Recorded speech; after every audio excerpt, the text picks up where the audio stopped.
매일 닭 가슴살을 먹었더니 어떤 일이 생기는지 한번 볼까요? 자, 여기 오시기 전에 여러분 저 뭡니까? 퇴근하시면 저녁 때 이 헬스들을 다니시는 분들이 많더라고요.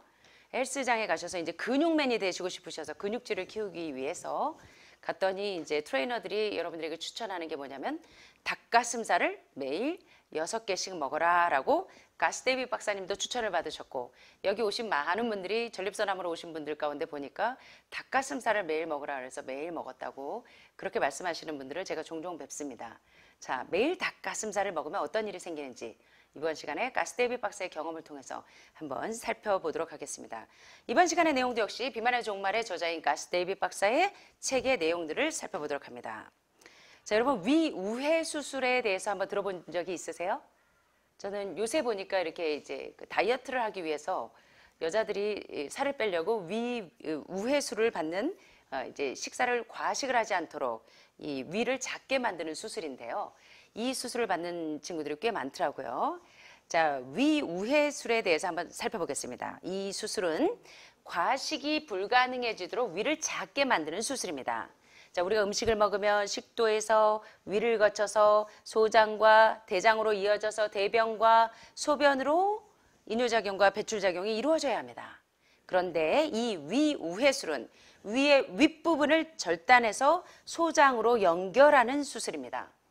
다시 말하면 음식이 위를 거치지 않고 소장으로 직접 들어가게 만들어서 포도당에 대한 아주 예민한 과민 반응을 일으키게 하면서 음식에 대한 욕구를 막아버리는 것입니다. 그래서 포도당에 대한 갈망을 없애는 것이 바로 이 위우회술에 대한 목적입니다. 외과 의사들에게 이 수술은 그야말로 환상적인 수술입니다. 자, 이 수술은 외과 의사들이 진정으로 원하는 결과를 시간을 지체하지 않고 곧바로 해결해 줍니다. 그래서 오늘날 이제 비만증이 있는 친구들이 너무 많죠. 요새 이제 거의 저탄고지식으로 인해서 그 뭐 성형외과나 이런 데 가셔서 체중 감량 수술을 하시는 분들이 꽤 많으신데요. 자, 위우회술은 효과가 즉각적으로 나타납니다. 환자들은 정상인보다 초과된 체중의 75%를 쉽게 감량할 수 있고 당뇨병 치료에 85%의 효과를 보입니다. 게다가 고혈압이나 수면 무호흡증을 감소시키는 데도 큰 기여를 합니다. 그래서 이 수술을 받은 환자들은 수술 이후에 이제 88 사이즈에서 55 사이즈로 줄어들고 66 사이즈로 줄어드니까 와, 내 청춘 돌려받았다 하고 이제 신나져요. 그죠? 그래서 아주 새로운 옷과 날씬한 몸매 그리고 쌩쌩한 에너지를 한껏 자랑하면서 이 친구처럼 이제 이 커진 옷을 보면서 이제 만족감을 느낍니다. 그러면서 이제 가스데이비 박사에게 와서 선생님 덕분에 제 인생이 완전히 바뀌었습니다 라고 말할 때 가스데이비 박사는 마치 영웅이 된 기분이었대요. 으쓱으쓱하면서 야, 내가 이 비만 환자를 이 위우회술로 이 사람의 인생을 구조해줬구나 하면서 뿌듯한 마음을 가졌다고 합니다. 그런데 문제가 생겼습니다. 1년 후에 그들은 다시 뚱보가 되어서 돌아왔어요. 전보다 더한 뚱보가 돼서. 가스데이비 박사는 환자들에게 추적검사 예약을 한 다음에 비타민 몇 가지를 처방하고 단백질을 더 많이 섭취하라고 권장했습니다. 그때는 몰랐습니다.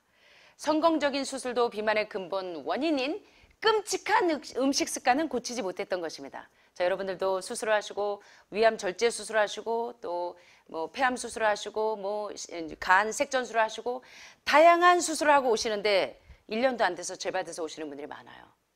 왜 그런지 아십니까? 근본적인 원인을 제거하지 않았기 때문에 그러시겠죠. 암이 생기는 환경은 바꾸지 않고 절제해내면 여러분은 끝났다고 생각하세요. 저 담낭 절제 수술했는데 담석이 있다고요? 아니 이게 무슨 말이에요? 이러시는 분들이 너무 많아요. 위 절제 수술했는데 이 뭐 지금 담낭에 또 생겼다고요? 아니 어째서 이런 일이? 바로 원인이 뭐냐면 암이 생기고 비만이 생기는 끔찍한 음식 습관을 우리가 여전히 고수하고 있다는 것입니다. 병 주고 약 주고 병 주고 약 주고 이 사이클을 반복하고 있다는 것입니다. 자, 환자들은 탄수화물을 줄이고 단백질을 풍부하게 섭취하는 습관으로 나름 노력을 하고 있었지만 애초에 그들을 살찌게 하고 병들게 한 원인이 되는 식단을, 아주 끔찍한 식단을 고치지 않았다는 것입니다. 자, 여기 오시기 전에 저기 뭡니까, 장어를 줄기차게 한 달 동안 드시고 오신 사모님이 오늘 안 오셨네. 제가 오늘 좀 도움을 드리고 싶었는데, 아니 장어 한 달 먹었다고 제가 이렇게 콜레스테롤 수치가 확 올라갈 수 있어요? 하시면서 말씀하시는데, 자, 여러분 어떻게 생각하세요? 한 달 동안 내리 장어 드시면 어떻게 되실까요? 상상에 맡기겠습니다. 자, 그래서 이 여러분들을 병들게 하고 여러분들을 살찌게 한 원인이 뭐였다? 자, 다시 한번 해보겠습니다. 뭘까요? 그런데도 아직도 들어오실 때 제가 하루에 2개씩 꼭 계란을 잘 챙겨 먹습니다. 그래서 저는 아마 건강할 겁니다 라고 말하신 분들 지금 다 웃고 계시죠? 지금 제가 말씀 안 드려도 다 아시죠? 예. 자, 여러분들을 병들게 한 원인 요소가 뭐냐면 바로 단백질과 지방이라는 것을 이제는 가스데이비 박사도 모르고 그들도 몰랐던 사실을 이제 여러분들은 아시겠죠? 자, 위를 절제하는 수술은 장기적으로 효과도 없고 너무 위험성이 높은 것으로 밝혀졌습니다. 자, 그렇다면 다시 장의 경로를 변경하는 위우회수를 해서 음식이 흡수되지 않게 하면 되겠네요. 그쵸? 그럼 살이 안 찌겠네요. 영양분이 흡수되지 않게 하면. 자, 어때요? 한번 볼까요? 음식이 장에 흡수되지 않으면 어떤 식으로든 배출되기 위해서 당연히 설사를 쫙쫙쫙쫙 쏟아내게 되겠죠. 자, 그러면 이런 문제가 생겨요. 자, 음식이 흡수되지 않으면 영양분은 흡수될까요? 안 될까요? 살은 빠지는데 영양분 흡수 안 되니까 허당이겠죠. 당연히 우리 몸의 필수 성분인 미네랄과 비타민의 결핍이 심각해지겠죠. 그래서 여러분들이 그 미량원소, 비타민, 천연 아미노산, 이거에 대해서 수치를 다 보면 처음에 오실 때는 완전히 다들 바닥을 치고 계시잖아요. 자, 이런 절망스러운 상황 속에서 어떠세요? 이 친구 어떠세요? 건강해 보이세요? 어떠세요? 체중이 얼마나 나갈 것 같으세요? 한 120kg 정도는 나갈 것 같습니다. 그죠? 자, 이러면 온몸에 지금 젖산 피브로산 독소들이 꽉 차 있기 때문에 운동이 하고 싶지 않아요. 부신 호르몬 분비가 안 되니까 마치 가난 환자처럼 굉장히 피로합니다. 그래서 이런 절망스러운 상황 속에서 마침내 나는 운동이 해결책이라고 판단하고 가스데이비 박사는 이제 다시 전보다 더 위우회 수술을 받았지만 1년도 안 돼서 더 많이 살이 쪄서 온 환자들에게 뭐라고 얘기했냐면 운동이 해결 답입니다. 자, 이제 운동하세요. 모든 환자들에게 트레이너를 구해서 헬스장에서 열심히 운동하라고 조언했는데 정작 가스데이비 박사도 비만이고 환자들도 비만인데 너무 피곤해서 운동 못해요 하고 이 친구처럼 누워버리는 것입니다. 남의 얘기가 아니죠.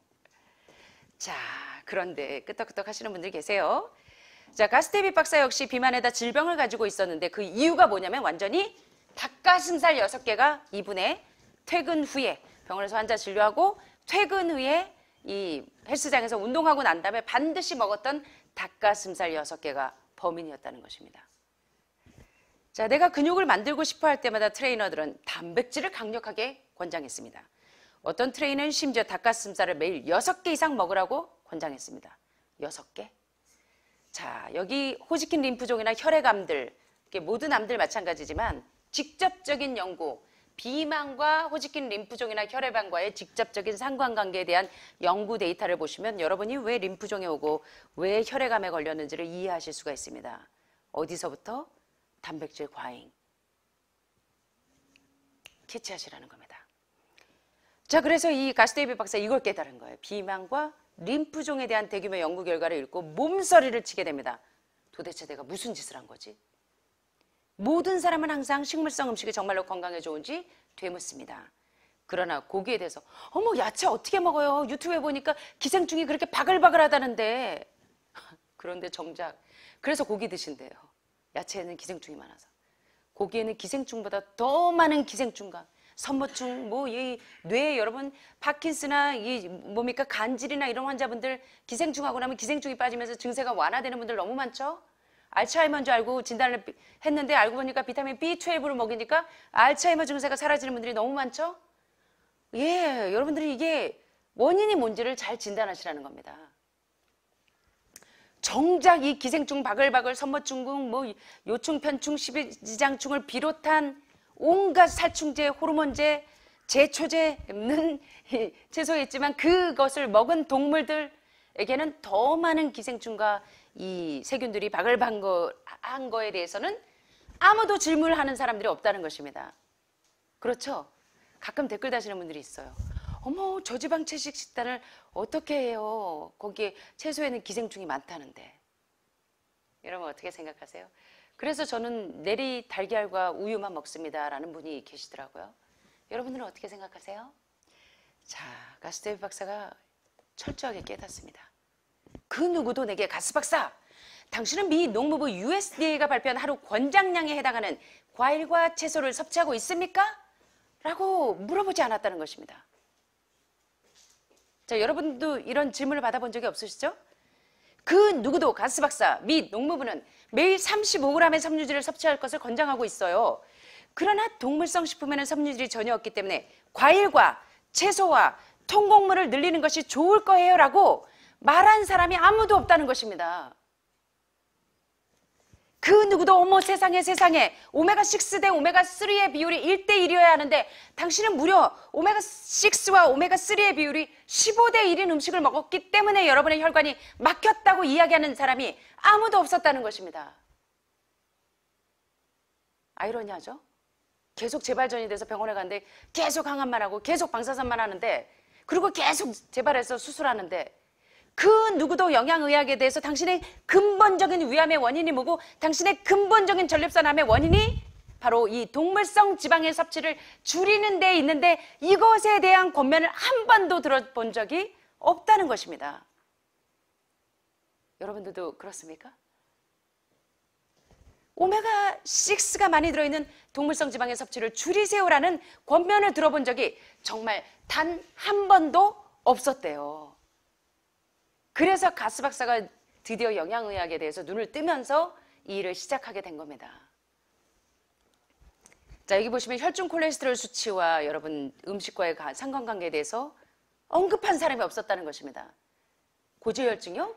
콜레스테롤 수치 내려주는 뭐 혈전용이제 와파린 계열의 또는 뭡니까? 아스피린. 이런 거 먹으면서 그냥 평생 약 드시고 사시면 돼요? 됩니까? 거기서부터 모든 질병이 시작된다는 건 뇌혈관이 막히고 심장혈관이 막힌다는 사실에 대해서 그들도 몰랐기 때문에 여러분들도 몰랐다는 것입니다. 맞습니까? 그래서 이제는 제발 웨이크업! 눈을 뜨시라는 겁니다. 예. 여러분의 혈중 콜레스테롤 수치를 높이는 범인이 여러분의 위암과 유방암과 전립선암과 이런 호르몬성 암을 비롯한 모든 병변의 원인이기 때문에 상고병을 비롯한 모든 질병의 원인이 바로 여기서부터 비롯되어야 되는데 혈중 콜레스테롤 수치를 높이는 그 상관관계에 비례하는 원인이 뭐냐면 바로 우유, 계란, 고기, 생선, 우유, 유제품, 요플레, 요거트, 치즈, 고기, 생선 이게 원인이라는 사실에 대해서 아무도 언급해주지 않아서 자기가 뛰어들었다는 것입니다. 결론은. 또한 항산화제와 플라보노이드 그리고 비타민, 미네랄의 중요성에 대해서 언급한 사람이 단 한 명도 없었다는 것에 대해서 가스데이비 박사가 한탄하고 있는 것입니다. 제가 왜 그렇게 미량 원소가 중요한지 칼슘, 마그네슘, 그리고 철분, 징크, 아연 이게 왜 그렇게 여러분 몸에 요오드가 왜 중요한지 갑상선 기능 저하가 왜 오는지 이런 것에 대해서 이제 여러분의 영양의학에 대해서 눈을 뜨셔야 된다는 것입니다. 계속 자르고 지지고 언제까지 이 배에 구멍이 나는데 배에서 물만 퍼내고 계실 거냐고요. 그죠? 원인 치료를 원인 제거를 하셔야 된다는 것입니다. 여러분 배가 구멍이 나면 계속 물만 퍼내시면 되죠. 오늘도 물 퍼내고 내일도 물 퍼내시면 되잖아요. 평생 약 드시면 되잖아요. 혈압약 드시고 당뇨약 평생 드시면서 물만 퍼내시면 되죠. 그럼 어떻게 하셔야 되겠어요? 예. 먼저 못쓰게 원인부터 땜빵 하셔야 되겠죠. 이제 여러분이 왜 유방암에 걸렸는지 원인부터 찾으셔야 됩니다.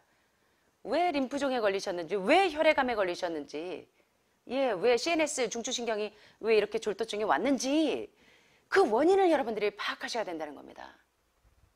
네. 자, 이것들은 우리 몸의 거의 모든 부분에서 최적의 기능을 촉진하는 중요한 성분 그게 뭐예요? 여러분들이 그렇게 중요한 단백질이죠? 꼭 계란 하루에 2개씩 드셔야 되잖아요. 꼭 우유 하루에 2잔씩 드셔갖고 전립선 수치 높아지셔서 오셨잖아요. 죄송합니다. 예? 이거에 대해서 우리가 이제는 조금 이해해야 하지 않을까요? 그죠? 자, 우리 몸의 거의 모든 부분에서 최적의 기능을 촉진하는 중요한 성분은 바로 여러분들이 그렇게 별것 아닌 걸로 생각했던 소들만 먹는 건 줄 알았던 풀뿌리들이라는 것입니다.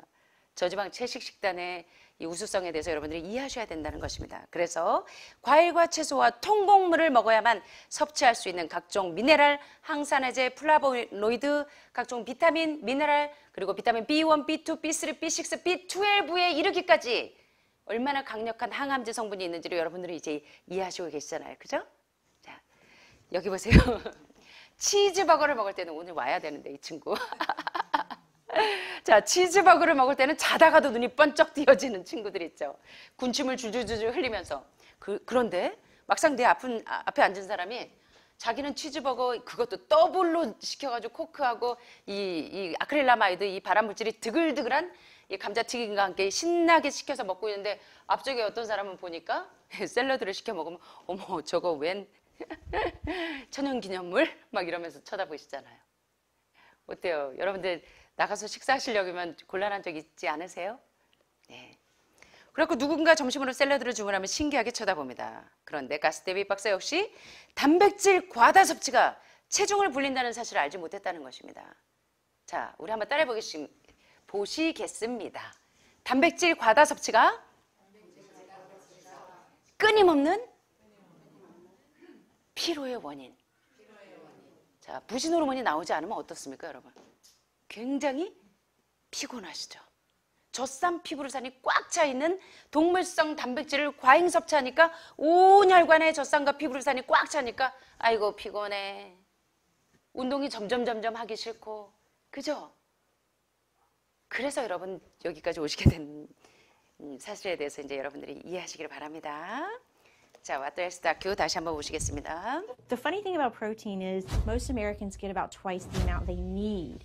Most Americans get less than half the amount of fiber they need. But the conversation tends to always be about protein. So in my mind, it's just this magical marketing campaign that protein has taken on over the decades. The question is not where do you get your protein, it's where do you get your fiber?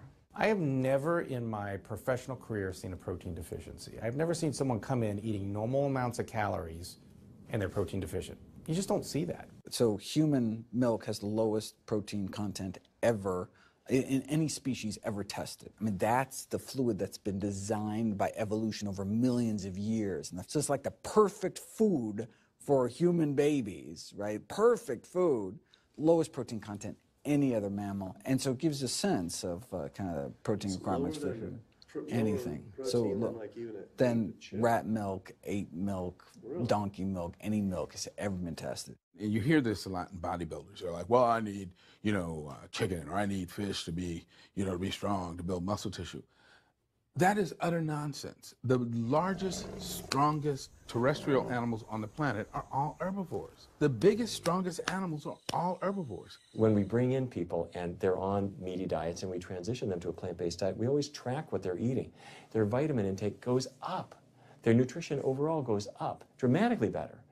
And these same people might worry in advance, will I get the nutrition that I need on a plant-based diet? The fact is, you're not getting the nutrition you need on a meat-based diet, and you're going to get dramatically better nutrition on a plant-based diet. For an average-sized guy like myself, I need about 56 grams of protein a day. That's optimum. Probably I really need 30 to 40 grams a day. Diets that are really high in these protein create diabetes, create heart disease, create cancer, create the diseases that I'm treating on a daily basis. 하루 단백질 필요량에 대해서 이해하셨습니까?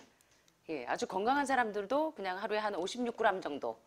예, 그런데 여러분들 여기 보니까 보통 한 20-30g이 일반적인 분들에게, 환우분들에게는 여러분들은 사실 콩 단백질만으로도 충분한데 거기에 각종 종실류, 지방, 뭐 그런 좋은 오메가3 비율이 높은 그런 것들을 많이 드시고 계시죠. 다시 한번 우리 짚고 넘어가겠습니다. 좀 빠르게 지나가셔서. 그래도 이해는 되십니까? 예, 이해되시죠? 자, 수잔 레비는 이렇게 이야기합니다. 단백질의 흥미로운 점은 대부분의 미국인이 이미 필요 섭취량의 몇 배를 2배 이상 드시고 계시다는 것입니다. 예, 여러분들 여기 오셔갖고 저한테 질문하신 거 여기 다 질문하시죠. 아니 채소만 먹어가지고 어떻게 단백질을 힘을 낼 수 있어요? 기운이 없어서 꼭 고기 먹어야죠. 우유 꼭 먹어야죠. 계란 2개 안 먹으면 힘이 어떻게 나요? 라고 질문하셨던 분들 여기 지금 여러분들이 지금 막 웃고 계시는데 어떻습니까? 자, 이제 저지방 채식만 하니까 자꾸 기운이 없으세요? 자꾸 살 빠지세요? 자, 하지만 대부분의 미국인은 필요한 섬유질의 반 이하만 먹죠. 단백질은 필요 이상 2배 이상 먹고 꼭 몸에 필요한 섬유질은 이제 생리대사가 원활하게 이루어져서 아주 건강하게 혈액순환이 이루어지게 하는 섬유질은 정상보다 반 이하만 먹는다는 것입니다. 자, 그런데도 사람들은 단백질에 대해서만 말합니다. 제 생각에는 이 모든 게 마케팅의 마법이고요. 단백질이 수십 년간 관심을 압도한 거죠. 자, 가스 데이비 박사는 이렇게 이야기합니다. 일하면서 평생 단백질 결핍증을 본 적이 없답니다. 제가 여기 오면서 종종 환우분들에게 받는 질문이 그겁니다. 예. 이렇게 채식만 하면 단백질이 결핍되지 않나요? 라고 질문하시는 분들이 상당히 많으신데 가스 데이비 박사가 평생도록 환우분들을 진료하시면서 내린 결론은 단백질 결핍증을 본 적이 한 번도 없다는 것입니다. 저 역시 최전선에서 가장 약한 분들을 케어하고 있는데도 불구하고 여러분들이 가셔서 내가 단백질이 결핍됐을까 봐 병원 가셔서 혈액검사에서 토탈 프로테인 수치를 보니까 부족하신 분들이 전 지금까지 28년 동안 여러분들을 케어하면서 한 번도 본 적이 없습니다. 역시 가스 데이비 박사도 마찬가지예요. 정상적인 열량을 섭취하는데 단백질만 부족한 사람은 전혀 본 적이 없습니다. 그럴 수가 없거든요. 자, 아까 막 피 튀기면서 말씀하신 인간의 포유류 중에서 누가 가장 단백질을 적게 함유하고 있는지를 설명하면서 아주 열정적으로 말씀하셨던 마이클 그레거 박사는 이렇게 이야기합니다. 단백질 공급하는 문제가 되지 않습니다. 문제는 단백질이 중요한 게 아니라 문제는 뭐가 중요하대요? 섬유질이 중요하다는 사실에 대해서 이제 깨달으셔야 된다는 겁니다. 자, 살찌려고 너무 노력하지 마세요. 자, 여기 보니까 문제는 단백질 공급원이 문제가 아니고 뭐가 문제다? 섬유질을 어디서 섭취하는지가 문제라는 사실에 대해서 이번에 이 시간에 깨달으셔야 됩니다. 아셨죠? 자꾸 힘을 내려고 고기 먹어야 되고 꼭 계란 2개 드셔야 되고 우유 꼭 하루에 오전 오후 드셔야 된다는 고정관념에서 이제는 여러분의 그 병을 들게 하는 끔찍한 음식 습관을 가지게 하는 인지 구조에서부터 여러분들이 이제 좀 뭐냐면 아하 포인트가 떠올라와야 합니다. 그죠? 네. 인간에 모이는 모든 실험 대상 포유동물 중에서 가장 단백질을 많이 함유하고 있을까요? 아까 보셨죠? 뭐 쥐, 그리고 또 뭐 여러 가지 고릴라, 침팬지 다 단백질을 많이 함유하고 있는데 인간은 가장 적었던 거 기억하십니까? 아까? 예. 완전 아까 얘기하죠. 퍼펙트 푸드. 완전 식품인 모유에서 단백질이 가장 적었다는 것입니다. 아까 1g도 안 됐죠? 기억나십니까? 이제 이해되시죠? 인간 아기에게는 가장 완벽한 음식이 모유입니다. 완전 식품이고 단백질은 그 어떤 포유동물의 젖보다 적게 들어있죠. 인간의 단백질 필요량에 대해서 이제 여러분 이해가 가십니까?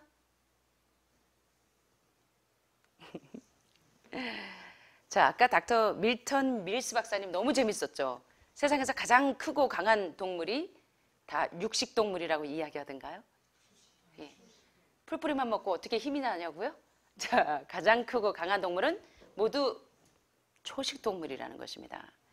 자, 근육을 단련하는 많은 사람들이 이런 말을 합니다. 하지만 나는 힘을 키우고 근육을 단련하려면 닭고기나 생선이 필요해요. 여러분은 어떻게 생각하세요?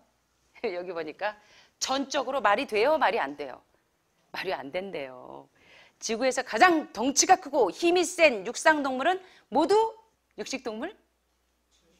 채식동물입니다. 자, 우리 다시 해볼까요? 가장 크고 강한 동물은 모두? 자, 하늘마을 오셔서 풀뿌리만 드시고 살 빠진다고 이제 불평 안 하시깁니다.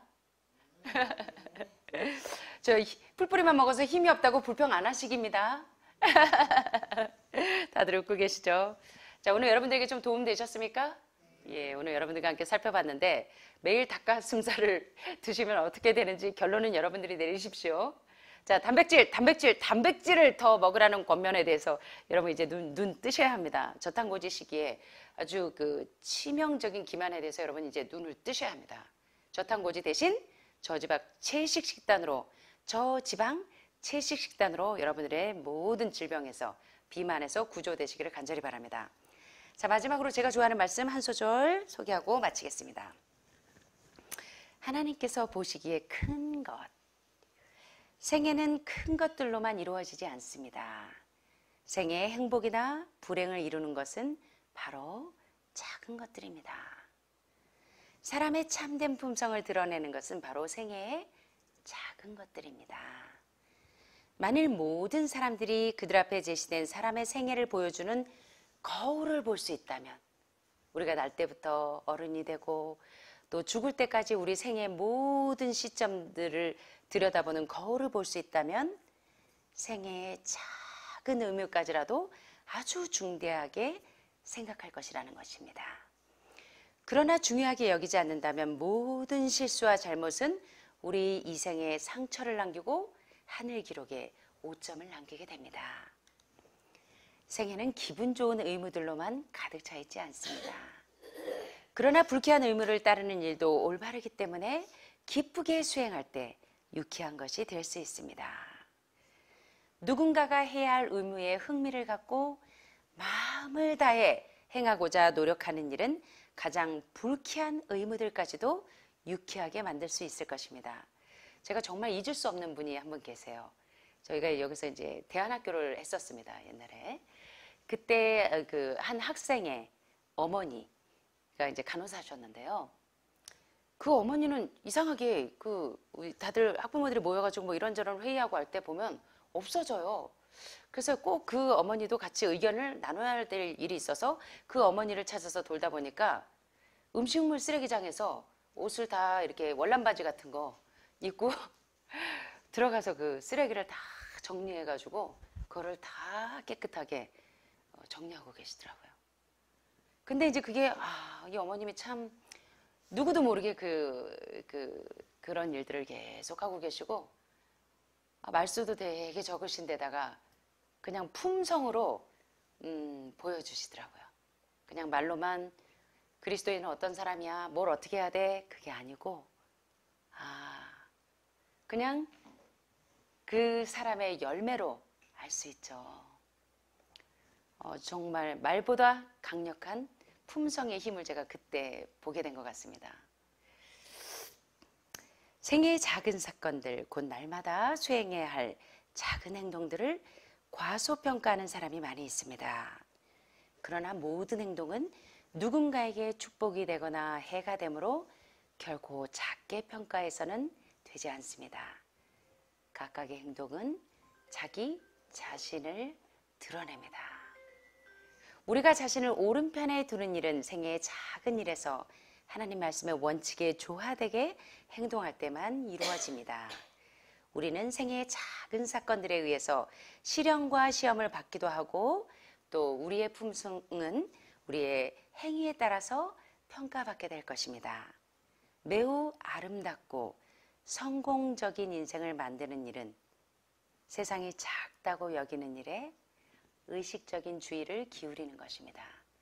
여기 기업의 사장님들이 몇 분 계시는데 아마 우리 사장님들은 직원들을 아마 채용하실 때 이런 면들을 인터뷰하면서 채용을 하실 거예요.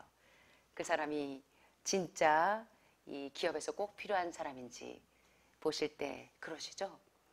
교수님들도 보면 처음에는 공부 잘하는 학생들을 기업에 소개를 해줬대요. 근데 가보니까 나중에 교수님들 그리고 학교를 먹칠하는 경우가 많았는데 강의실에서 수업 끝나고 나갈 때 불을 끄고 나가는 친구들, 그리고 어질러져 있을 때 여기 강의 끝나고 나갈 때 자기가 막 휴지 떨어뜨리고 간 거 죽고 가는 사람들, 이런 사람들이 세상에서 필요한 존재라는 걸 알게 되시면서 추천을 이제 다른 방향으로 하신다고 하시더라고요. 여러분들 다 공감되시죠? 네. 매우 아름답고 성공적인 인생을 만들기를 원하시죠? 여러분들의 인생은 두 번 주어진 게 아니니까. 이제 단 한 번뿐인 인생, 우리가 이제 신체적인 WHO의 건강의 정의 아시죠? 자, WHO의 건강의 정의 첫째, 피지컬 웰빙, 신체적인 건강. 그리고요, 또 멘탈 웰빙, 멘탈 사인이 하이 하셔야 되잖아요. 그래서 정신이 건강해야 합니다. 세 번째는요, 소셜 웰빙, 사회적으로. 그래서 여기 하늘마을 가족들이 지금 한 50분 정도 계시는데 서로 사랑을 나누고 언제 봤다고, 그죠? 한 번도 못 보던 분들인데 여기 오셔서 마음이 가난해져서 서로 친구가 돼서 손잡고 등산도 같이 하시고 또 아프면서 동병상련을 느끼시고 그 친구가 잘 못 걸으면 옆에서 도와주기도 하시고 이게 바로 이사야 58장 사업입니다. 이게 참된 건강을 회복하는 사업입니다. 여러분들이 사랑을 나누고 사회적인 건강이 회복되는 거. 요새 제가 병나는 얘기만 안 하잖아요. 꼭 마지막에 사회적인 건강 그리고 멘탈 사인이 하이할 수 있는 정신적인 건강까지 함께 병행이 되어야 여러분들이 다시 재발전이 되지 않고 여기 다시 하늘마을에 안 오실 수 있는 겁니다. 친정이라 자주 오셔야 된다고요? 근데 이제 건강해서 오셔야 됩니다. 마지막으로 이래야 스피리추얼 웰빙까지 영적인 마인드가 이제 깨어나게 되는 것이겠죠. 그래서 우리가 아름답고 성공적인 인생을 만들기를 원하신다면 세상이 작다고 여기는 일에 의식적인 주의를 기울이는 것이라는 겁니다. 자, 우리 같이 해볼까요? 작은 자선 행위, 작은 친절의 말, 작은 자아부정. 식당에서 이렇게 아침에 음식 부실 때 보니까 이거 사과가 이렇게 망가진 게 있는데 다른 사람은 새빨간 사과를 가져갔는데 자기는 좀 못생긴 사과를 가져왔다고 불평하면서 우시는 분이 계셨어요. 자, 우리 이제 소셜 웰빙이 좀 회복되시면 좋겠습니다. 예. 기회의 현명한 선용, 작은 재능의 부지런한 개발. 이것이 바로 하나님께서 보시기에 가장 이 세상에서 큰 위대한 사람이라는 것입니다. 이런 위대한 이 거인들이 되시기를 간절히 소원하면서 말씀 마치겠습니다. 감사합니다.